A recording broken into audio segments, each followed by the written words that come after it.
जा हेलो। तो आज हमारा जो क्वेश्चन है वो क्वेश्चन है कि एक हमारे पास लेबल ऑर्डर हमारे पास एक बाइनरी ट्री है, उसको हमको लेबल ऑर्डर में हमें उसको प्रिंट करना है। तो एक बार हम अपने वाइट बोर्ड पे चलते हैं और देखते हैं कि इसको हम कैसे करेंगे। ठीक है, तो जैसे कि हमको बोला है कि हमारे पास जो भी एक ट्री होगी बाइनरी, एक हमारे पास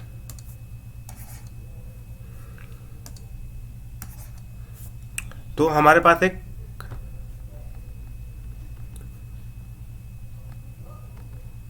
सॉरी तो हमारे पास एक ट्री होगी। सपोज ये हमारा एक ट्री रहा, तो ये रहा ए, ये रहा बी और ये रहा सी। तो अगर हमें हमें इसे लेबल ऑर्डर में प्रिंट करना हुआ। लेबल ऑर्डर का मतलब पहले ये वाला लेबल आए, फिर ये दूसरा लेबल आए, ऐसे ऐसे तीसरा लेबल आए। तो पहले लेबल में कौन है? पहले लेबल में ए है, दूसरे लेबल में है बी और सी। तो ये लेबल ऑर्डर प्रिंट हो गया। तो ठीक है, तो हम इसको एक और टेस्ट केस पे इसे चलाते हैं। एक और हम लेते हैं।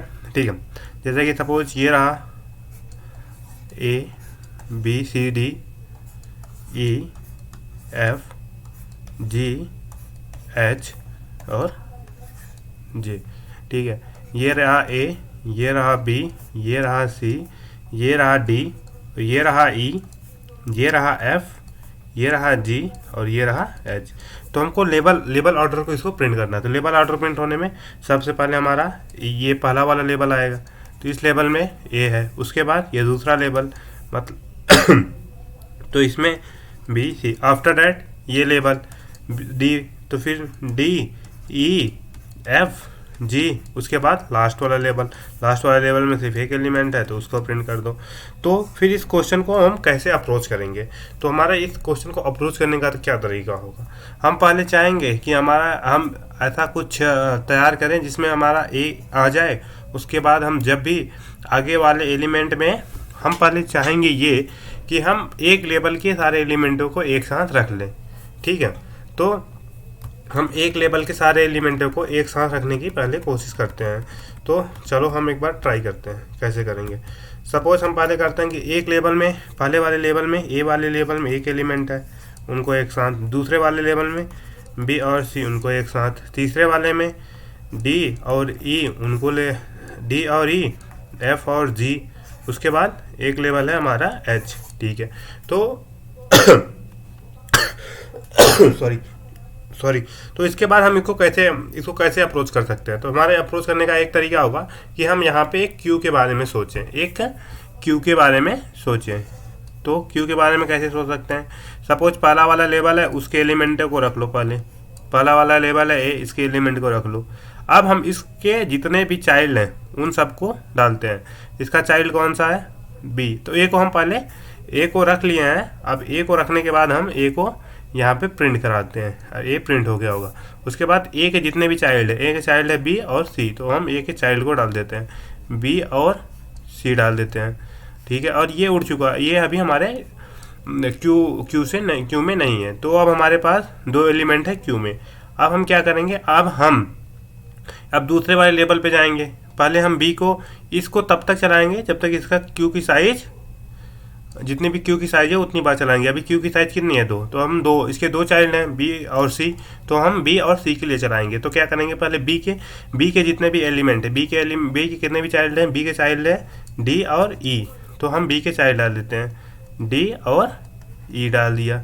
ठीक है, बी के चाइल्ड हो गया, और हम बी को भी उसको यहाँ से हटा देंगे। तो ये अभी हमारा क्यू से चला गया हुआ था। अब क्यू में बचा है, क्यू में अब सी बचा है। अब हम सी को चलाएंगे, तो सी के जो चाइल्ड होंगे एफ और जी, तो यहाँ से हमने एफ और जी डाल दिया होगा। तो अब हम यहाँ से सी को भी प्रिंट कर देते हैं। ठीक है, सी को प्रिंट कर दिए। अब क्यू की साइज अब क्यू की साइज कितना? अब क्यू की साइज है 4। तो अब हम क्या करेंगे? अब हम क्यू के 4 बार इसको चलाएंगे। अब चेक करेंगे इसके। अब हम जाएंगे डी के पास, डी को पहले प्रिंट कर देंगे, डी प्रिंट हुआ। अब डी के जितने भी चाइल्ड हैं उनको डालेंगे। यहाँ पे डी जो भी है हमारे पास, एक भी इसके पास चाइल्ड नहीं, तो यहाँ पे हमारा कोई भी एलिमेंट नहीं इंसर्ट होगा और डी यहाँ से डिलीट हो जाएगा। उसके बाद हम जाएंगे ई के पास, क्यू में ई के पास गए। ई के कितने चाइल्ड हैं, ई के भी कोई चाइल्ड नहीं है, तो हम इसको भी यहाँ से प्रिंट कर देंगे, मगर इसको यहाँ पे कोई चाइल्ड नहीं, इस वजह से हम क्यू या साइज में क्यू में कुछ नहीं बढ़ा सकते। अब उसके बाद हम जाएंगे एफ में, एफ को भी प्रिंट करेंगे, एफ यहाँ से प्रिंट हुआ होगा।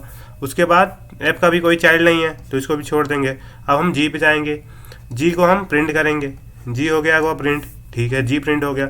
लेकिन जी के पास एक चाइल्ड है एच, तो ठीक है हम जी के चाइल्ड को डाल देते हैं, ठीक है, जी का चाइल्ड चला गया। अब ये चारों साइज का खत्म हो गया। अब हम नया क्यू की साइज यहाँ से शुरू होगी जिसका साइज है 1।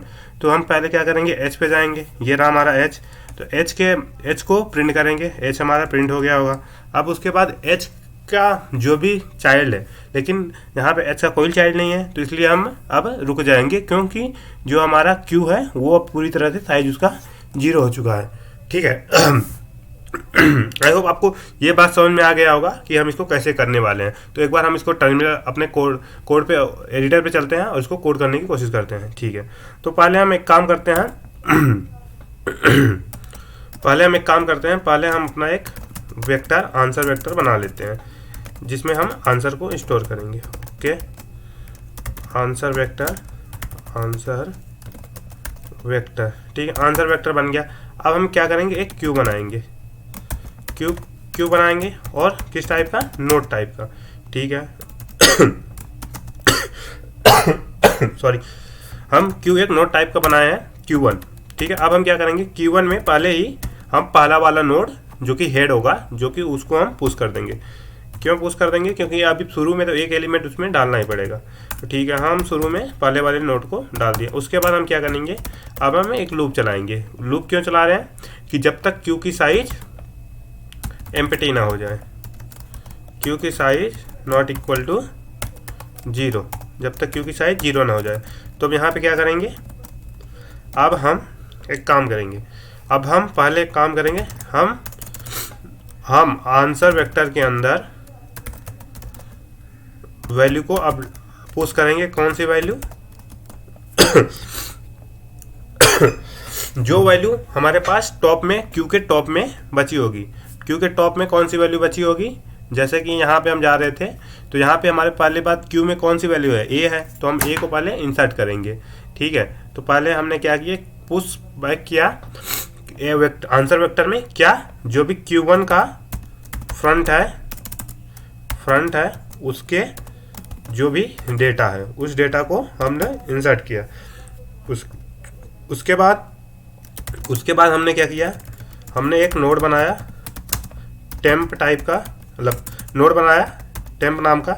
उसमें हमने क्या किया, इसमें हमने लिखा जो भी हमारा Q1 है उसके फ्रंट को स्टोर कर लेते हैं, ठीक है। और हम इस Q1 के फ्रंट को डिलीट कर देते हैं, तो ये टॉप से हट गया होगा, अब टॉप पे कोई और आ गया होगा। अब हम क्या करेंगे अब हम ये चेक करेंगे, अगर जो टेम्प जो निकल के आया, अगर इसका कोई चाइल्ड एग्जिस्ट करता है, तो चाइल्ड एग्जिस्ट करता है मतलब अगर इसके लेफ्ट में कोई एलिमेंट अगर लेफ्ट नल नहीं है, तो मतलब इसका यहाँ पे लेफ्ट पे कोई डेटा है, कोई नोड है जो कि इसका चाइल्ड होगा, तो उसको हम Q1 के अंदर पुश करेंगे, उसको करेंगे टेम्प का लेफ्ट। ओके, और सेम काम करेंगे हम किसके साथ, अगर उसके राइट में भी कोई एलिमेंट नहीं बचा हुआ, सपोज राइट में भी कोई अगर एलिमेंट हुआ, उसको भी हम चेक करेंगे, दोनों लेफ्ट और राइट दोनों नोड को चेक करेंगे। अगर यहाँ पे भी कोई एलिमेंट नहीं बचा है, तो बस इसके बाद हम इसको एक लूप में चला देंगे और यहाँ से हम रिटर्न कर देंगे आंसर को, रिटर्न कर देंगे आंसर वेक्टर को, रिटर्न कर देंगे आंसर वेक्टर को। तो यहाँ पे क्या हो रहा होगा, पहले जो भी हमने एक आंसर वेक्टर बनाया जो कि हमको रिटर्न करना, मैंने एक क्यू बनाया जिसके अंदर हम जो भी पहले वाले डेटा को पुश करेंगे, उसके बाद हम इसको तब तक चलाएंगे जब तक कि क्यू की साइज 0 ना हो जाए। उसके बाद हम क्या करेंगे, क्यू में जो भी पहला एलिमेंट है उसको टॉप के एलिमेंट को आंसर में डाल देंगे, मतलब जो भी फ्रंट में एलिमेंट होगा उसको आंसर के डाल देंगे आंसर वेक्टर में। उसके बाद उस जो भी उसको हम डिलीट कर देंगे, कर देंगे और उसके जो भी लेफ्ट और राइट नोड है, अगर कोई भी उसके चाइल्ड एग्जिस्ट करते हैं तो उसको हम क्यू के अंदर पुश कर देंगे। उसके बाद इसी को बार बार कर देंगे जब तक कि क्यू का साइज 0 रह जाए। जब क्यू की साइज 0 हो जाएगी तो हम इसको रिटर्न कर देंगे। ठीक है, एक बार इसको हम कंपाइल करके देखते हैं कि कोई कंपाइल टाइम एरर या कुछ दिक्कत तो नहीं है। तो एक बार हम हाँ, तो इन्होंने क्या किया 133 मेरा एक जगह गलत हो गया है। अब हम देखते हैं कहाँ पे हुआ होगा। तो हमने क्या किया है, इनपुट था 133, आउटपुट आना, हमारा आउटपुट है 133, इनका आउटपुट है 132। ओके, तो हमने क्या किया, हमने कहा अगर सॉरी, यहाँ पे हमको राइट डालना चाहिए ना, क्योंकि अगर राइट वाला एग्जिस्ट नहीं करता है तो राइट वाला डालेंगे ना। अगर राइट का नोड, अगर राइट में कोई नोड है तो उसमें राइट का ही डालेंगे ना। मैंने लेफ्ट का डाल दिया 132, जो कि अब बिल्कुल सही आ रहा है। एक बार हम इसको सबमिट करके देखते हैं इसमें क्या आउटपुट आ रहा होगा। 130 टेस्ट केस है, जिनमें से 130 टेस्ट केस सारे के सारे पास हो गए। आई होप आपको ये वीडियो पसंद आया होगा। अगर आपको वीडियो पसंद आया तो लाइक कीजिए और सब्सक्राइब भी कर सकते हैं आप मेरे चैनल को।